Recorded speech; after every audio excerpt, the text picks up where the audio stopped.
Construction worker? Sabi ng iba, construction worker lang sila at minamaliit ng mga mayayaman. Pag may bagong itatayo na building, sila ay nakatuod sa laki, design, taas at higit sa lahat, ganda ng itatayo nila. Sino bang mga construction worker? Sila lang naman po yung nakatapos ng elementarya at high school na may mababang uri ng pamumuhay kung ituring ng ilan. Sila yung nagtatrabaho sa ilalim ng tirik na araw o sa matataas at malalaki at delikadong building. Sila yung hindi iniisip na mahulog o mabagsakan na mabibigat na bagay sapagkat iniisip nila kung paano bubuhayin ang kanilang pamilya sa tamang paraan na walang inaapakan na tao. Sila yung kahit mahirap at mabigat na trabaho, umulan umaraw, tuloy lang sa pagtatrabaho. Pero maliit ang sweldo, tinitiis nila para sa pamilya. Ganito nila kamahal ang pamilya nila.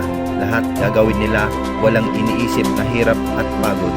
Martilyo, lagari, pala, welding machine at iba pang gamit ang nagsisilbi sa kanila na ballpen. Sila yung madalas baon, sardinas, itlog, tuyo, payless, minsan chichirya, at asin na lang pero masaya na sila doon.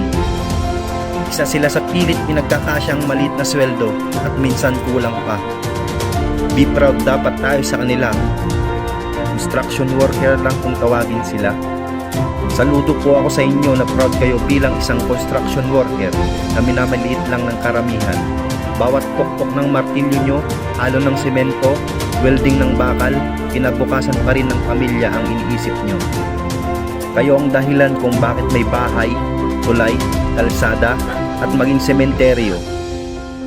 Kaya dapat maging proud tayo sa kanila at wag nating maliitin ang kakayahan nila. Kaya paki-like and share kung naging proud din po kayo sa kanila.